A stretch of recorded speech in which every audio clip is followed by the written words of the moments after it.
চান করতে বসেছে। আগে যে প্রচুর পরিমাণে শীত ছিল সেই শীতটা চলে গেছে।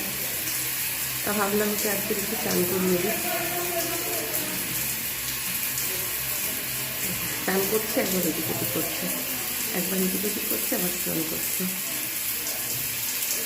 অতিরিক্ত চান করাবো না, তার একটাই কারণ, অতিরিক্ত চান করালে ঠান্ডা লেগে যেতে পারে।